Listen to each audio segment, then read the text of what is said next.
गीता में भगवान श्री कृष्ण ने नागों में शेषनाग को अपना स्वरूप बताते हुए कहा है, मैं नागों में शेषनाग हूँ। भगवान शेषनाग हजारों फनों वाले हैं, कमल की नाल की तरह श्वेत रंग के हैं, मड़ियों से मंडित हैं, नीले वस्त्र धारण करते हैं। उनका ये संकर्षण विग्रह समस्त जगत का आधार है, क्योंकि संपूर्ण पृथ्वी भगवान शेष के एक फण पर राई के दाने के समान स्थित है। हजार फनों वाले शेषनाग भगवान श्री हरि के परम भक्त हैं। वो अपने 1000 मुखों और 2000 जिह्वाओं के साथ सदा भगवान श्री हरि का नाम जप करते रहते हैं। भगवान शेष सेवा भक्ति के एक आदर्श उदाहरण है। वो भगवान का पलंग, छत्र, पंखा बनकर श्री हरि की सेवा करते हैं। दोस्तों, हम सबके मन में एक प्रश्न उठता है कि भगवान शेषनाग पृथ्वी को आखिर क्यों धारण करते हैं। भगवान शेषनाग मनुष्य रूप में है या नाग रूप में, और वो भगवान विष्णु की शैया आखिर कैसे और क्यों बने। दोस्तों, आज इस वीडियो में हम इन्हीं सब विषयों के बारे में जानेंगे। इस जानकारी के लिए वीडियो में हमारे साथ अंत तक बने रहिएगा, जिससे कि आपको सही और सटीक जानकारी प्राप्त हो पाए। नमस्कार दोस्तों, राधे राधे। आपके हमारे चैनल ज्ञान शास्त्र में आप सभी का स्वागत है। समस्त नागों के स्वामी शेषनाग जी, जिन्हें आदिशेष या अनंत भी कहते हैं, क्षीर सागर में भगवान विष्णु जी इन्हीं पर शयन करते हैं। वो बहुमुखी आदिशेष भी हैं, जिन्होंने ग्रहों सहित समस्त ब्रह्मांड का भार अपने शीश पर उठा रखा है। ब्रह्मांड के निर्माण और विनाश में भी इनकी एक अहम भूमिका रही है। महाभारत, रामायण और कई पुराणों में भी इनका वर्णन विस्तार से मिलता है। भगवान शेषनाग ने आखिर पृथ्वी को अपने शीश पर क्यों धारण करके रखा है, चलिए जानते हैं। चाक्षुष मनवंतर के प्रारंभ में प्रजापति दक्ष ने महर्षि कश्यप को अपनी 11 कन्याएं पत्नी के रूप में प्रदान करी। उन कन्याओं में कद्रू और विनता भी थीं। एक बार प्रसन्न होकर ऋषि कश्यप ने विनता और कद्रू से मनचाहा वरदान मांगने को कहा। तब कद्रू ने समान तेजस्वी 1000 नागों को पुत्र के रूप में पाने का वरदान मांगा, और विनता ने केवल 2 पराक्रमी पुत्रों का वरदान मांगा। वर प्राप्ति के उपरांत कद्रू ने 100 नागों को जन्म दिया। नागों में सबसे पहले शेष जी ही प्रकट हुए। जब शेषनाग की माता कद्रू और उनके भाइयों ने विनता के साथ छल करके एक शर्त को जीता और उनका अपना दास बना लिया, तो इससे नाराज होकर शेषनाग वहां से चले गए। भगवान शेषनाग ने कद्रू का साथ छोड़कर कठोर तपस्या प्रारंभ कर दी। वो केवल वायु पीकर रहते और संयम पूर्वक व्रत का पालन करते। अपनी इंद्रियों को वश में करके सदा नियम पूर्वक रहते हुए शेष जी गंधमादक पर्वत पर जाकर बदरीक आश्रम तीर्थ पे तपस्या करने लगे। ब्रह्मा जी ने देखा शेषनाग घोर तपस्या कर रहे हैं।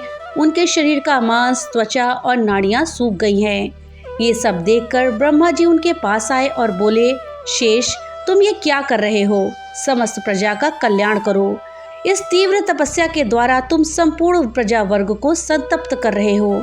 शेषनाग, तुम्हारे हृदय में जो कामना है वो मुझसे कहो। शेषनाग बोले, भगवान, मेरे सब सहोदर भाई बड़े मंद बुद्धि हैं, अतः मैं उनके साथ नहीं रहना चाहता।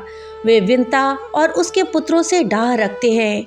आकाश में विचरने वाले विनता पुत्र गरुड़ भी हमारे दूसरे भाई ही हैं, किंतु वे नाग उनसे भी सदा द्वेष रखते हैं। तब ब्रह्मा जी बोले, शेष, तुम्हें जो भी अभीष्ट हो वो वर मुझसे मांग लो।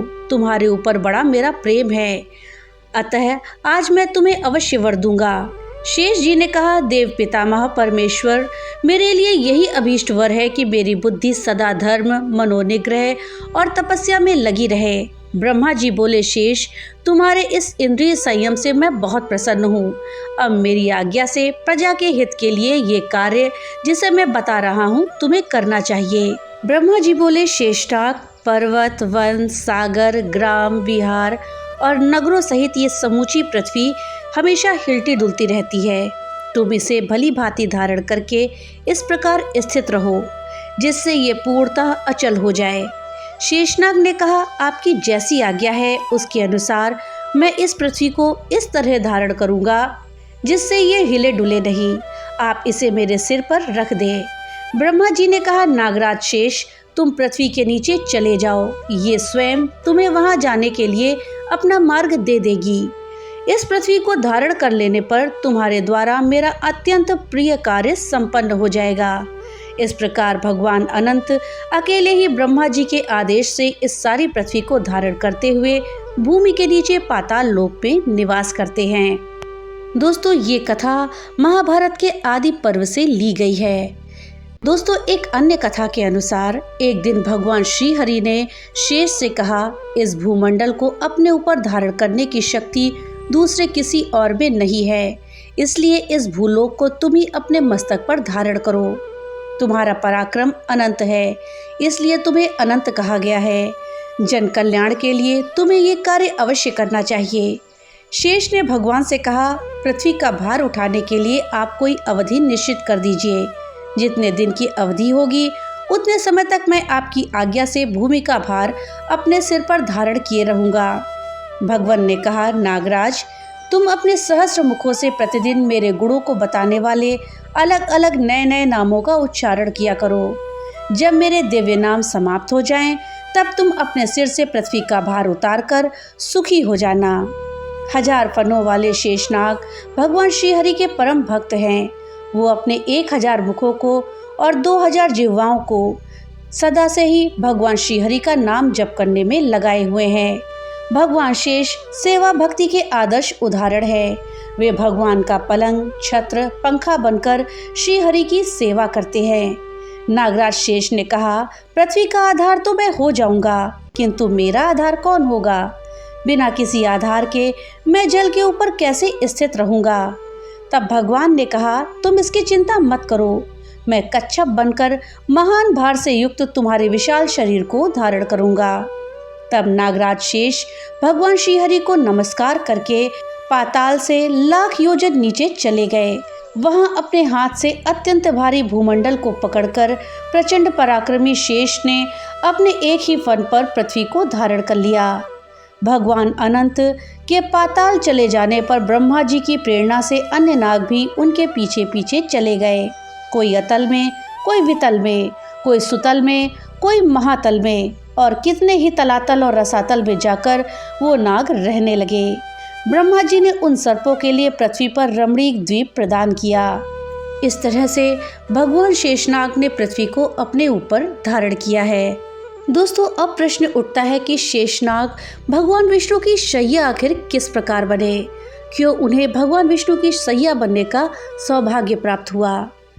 लेकिन उसको जानने से पहले आपसे एक छोटी सी रिक्वेस्ट है कि अगर अभी तक आपने वीडियो को लाइक नहीं किया है तो कृपया वीडियो को लाइक कर दें और ज़्यादा से ज़्यादा शेयर करें, जिससे कि ये जानकारी अधिकतर लोगों तक पहुंच पाए। और हाँ, अगर चैनल पे पहली बार आए हैं तो कृपया चैनल को सब्सक्राइब कर दें और बेल आइकन दबाना ना भूलें, जिससे कि मेरी वीडियो सबसे पहले आप तक पहुंच सके। तो चलिए वीडियो में आगे बढ़ते हैं। दोस्तों, शेषनाग की शैया पर नारायण के विराजमान होने के पीछे कई कथाएं प्रचलित हैं। इसमें से एक कथा के अनुसार एक बार भगवान शिव धरती का भ्रमण करने निकले थे। तब उन्होंने देखा कि संसार में हर कोई किसी न किसी प्रकार से दुखी और परेशान है और वो अपनी परिस्थितियों को कोस रहा है। पृथ्वी पर हर तरफ निराशा देखकर शिव जी ने श्रीहरि का आवाहन किया और फिर से पूरे जगत में सकारात्मकता, खुशी और साहस का संचार करने के लिए कहा। भोलेनाथ की बात को सुनकर विष्णु जी ने शेषनाग का आवाहन किया और उन पर शयन की मुद्रा में विराजमान हो गए, जिससे लोगों को ये संदेश पहुँचे कि कैसे समस्याओं से भयभीत होने के बजाय उनका सामना करना चाहिए और उनसे बाहर निकलने का एक अन्य मार्ग खोजना चाहिए, जिससे व्यक्ति हर स्थिति में आनंदमयी रह सके। आप सभी को ये पता होगा कि जब बालकृष्ण को वासुदेव यमुना नदी पार करके गोकुल के नंद भवन पहुंचा रहे थे, तब शेषनाग ने ही अपने फन से बारिश के पानी को रोककर उनकी रक्षा करी थी। ऐसा माना जाता है कि शेषनाग भगवान विष्णु के रक्षक के तौर पर काम करते हैं। पुराणों में तो ऐसा भी कहा गया है कि विष्णु जी का ये रूप समय का मार्गदर्शक है। इस अवतार में वो धरती पर बढ़े हुए पाप का विनाश करते हैं और इसके साथ ही शेषनाग पर लेटे रहने से ग्रहों, नक्षत्रों पर नियंत्रण पाने में उन्हें आसानी रहती है। तो दोस्तों, वाल्मीकि रामायण युद्ध कांड सर्ग 117 में ब्रह्मा जी के द्वारा आदिशेष जी का कुछ इस तरह से उल्लेख किया गया है। ब्रह्मा जी कहते हैं, शेष कोई और नहीं, स्वयं भगवान विष्णु ही हैं, जिन्होंने तीनों लोकों सहित पूरे ब्रह्मांड का भार उठाया हुआ है, जिनमें देव, गंधर्व और राक्षस सभी है। श्रीमद् भागवत पुराण स्कंद 5 में शुकदेव जी शेषनाग का विवरण देते हुए कहते हैं, पाताल लोक के नीचे 30,000 योजन की दूरी पर अनंत नाम से विख्यात भगवान की तामसी नित्य कला है। 5 रात्र आगम के अनुयायी भक्तजन इसे संकर्षण कहते हैं। इन भगवान अनंत के 1000 मस्तक हैं। उनमें से एक पर रखा हुआ है ये सारा भूमंडल, जो कि सरसों के दाने के समान दिखाई देता है। प्रलय काल उपस्थित होने पर जब इन्हें इस विश्व का उपसंहार करने की इच्छा होती है, तब इनकी क्रोधवश घूमती हुई मनोहर भ्रुकुटियों के मध्य भाग से शंकर्षण नामक रुद्र प्रकट होते हैं।